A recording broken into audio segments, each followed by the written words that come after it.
Assalamualaikum warahmatullahi wabarakatuh. Salam sejahtera untuk kita semua. Ya, di video kali ini kembali saya akan membahas konsultasi pertanyaan dari viewers yang bertanya terkait dengan nafkah iddah dan mut'ah pasca perceraian. Pertanyaannya kurang lebih seperti ini. Apa saja sih yang dapat menggugurkan seorang istri untuk mendapatkan nafkah iddah dan mut'ah dari suaminya ketika proses perceraian di pengadilan agama? Baik, sebelum saya jawab, terima kasih yang udah subscribe. Semoga Anda semua rezekinya selalu bertambah banyak, melimpah, berkah, sukses, bahagia dunia akhirat. Amin ya robbal alamin. Teman-teman sekalian, di dalam proses gugatan perceraian di pengadilan agama, khususnya perceraian yang diajukan oleh pihak suami, dalam hal ini istilah hukumnya adalah permohonan cerai talak. Ketika proses cerai atau permohonan cerai talak tersebut diajukan oleh suami di pengadilan agama, maka si suami harus siap-siap memberikan nafkah iddah dan juga nafkah mut'ah.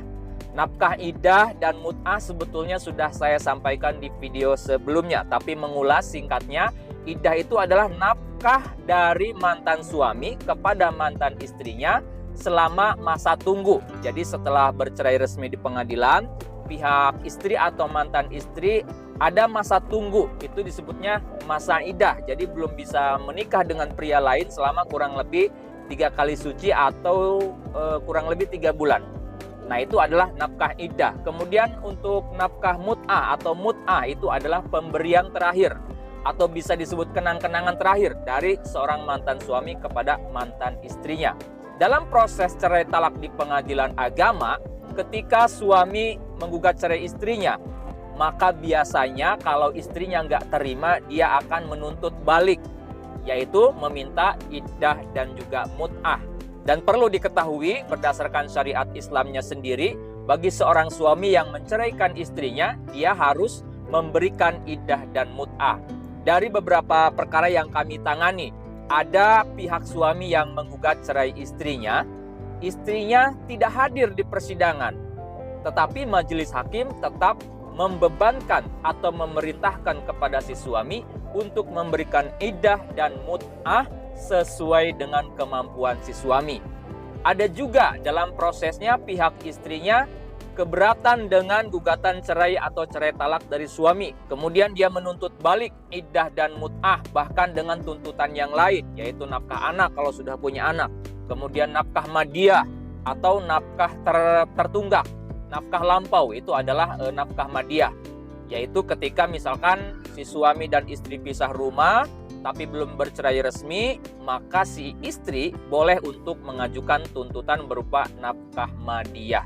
Akan tetapi di dalam prakteknya tidak semua proses cerai talak tersebut si suami dibebankan atau diperintahkan oleh majelis hakim untuk memberikan iddah dan mut'ah kepada mantan suaminya. Ada beberapa kasus yang kami tangani dan ternyata hakim tidak memerintahkan kepada si suami atau tidak menghukum si suami untuk memberikan iddah dan mut'ah. Dalam kasus apa saja? Nih, ini saya sebutkan nih. Dan ini yang bisa menggugurkan seorang istri untuk mendapatkan iddah dan mut'ah dari mantan suaminya nanti ketika bercerai secara resmi di pengadilan. Nah, hal-hal yang dapat menggugurkan seorang istri mendapatkan iddah dan mut'ah ketika bercerai dengan suaminya yaitu adalah perbuatan atau perilaku nusyuz. Nah, ini istilahnya adalah nusyuz. Nusyuz itu terminologinya banyak sekali, namun secara sederhananya dapat kita pahami sebagai perbuatan durhaka atau perbuatan yang menentang dari seorang istri kepada suaminya. Dan perbuatan-perbuatan durhaka ini banyak macamnya. Nah, diantaranya adalah yang pertama, selingkuh. Nah, selingkuh ini tentu selingkuh yang harus dibuktikan oleh si suami. Betul nggak istrinya selingkuh? Seperti apa selingkuhnya? Sejauh mana selingkuhnya? Atau misalkan ada bukti-bukti chattingan di WA ataupun di medsos yang lainnya, atau misalkan terbukti telah melakukan perzinahan. Nah, intinya kalau misalkan dugaannya selingkuh, nusyuznya berupa tindakan selingkuh, tetap si suami harus bisa membuktikan. Jadi nggak bisa hanya menuduh, kalau di persidangan harus ada buktinya. Kemudian tindakan nusyuz yang lainnya adalah si istri pergi dari rumah tempat tinggal bersama tanpa izin dari suami, nggak ngasih tahu ke suami mau pergi kemana, nggak izin dulu mau pergi kemana, bahkan tidak kembali lagi kepada suaminya, nggak pulang lagi ke rumah, nggak ngasih kabar, bahkan misalkan memutus komunikasi. Itu juga dapat dikategorikan sebagai perilaku nusyuz.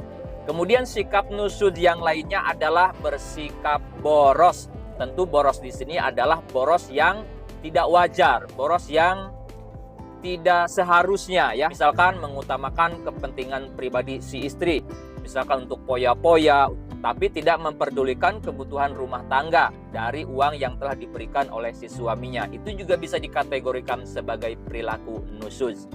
Kemudian perilaku nusyuz selanjutnya ini secara teoritis bisa juga diterapkan kepada seorang istri yang menggugat cerai suaminya, tetapi alasannya adalah karena kesalahan si istri tersebut. Misalkan si istri menggugat cerai suami, tapi masalahnya penyebabnya karena si istri. Misalkan si istrinya selingkuh, si istrinya misalkan sering keluar rumah tanpa izin, atau perilaku-perilaku tidak baik yang lainnya. Itu juga berdasarkan beberapa ahli itu bisa berpotensi menggugurkan hak seorang istri tersebut untuk memperoleh iddah dan mut'ah dari mantan suaminya ketika bercerai secara resmi nanti di pengadilan agama.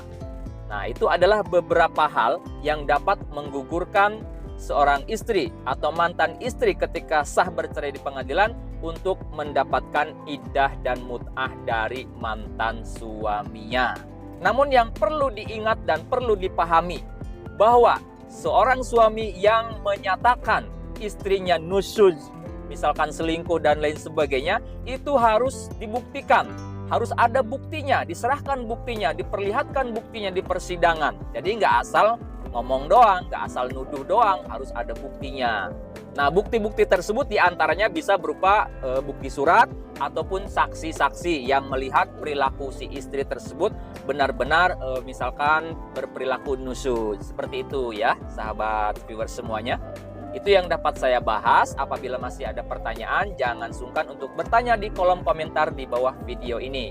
Apabila video ini ada gunanya, channel ini ada manfaatnya, mohon dukung kami dengan cara subscribe ke channel Pengacara Santuy Official. Sampai jumpa di video-video selanjutnya. Assalamualaikum warahmatullahi wabarakatuh. Don't ever slow up, no I don't take shit. I got no love for the fakeness. If you wanna play tough and wanna hate this, I'll always show up and make a statement. I don't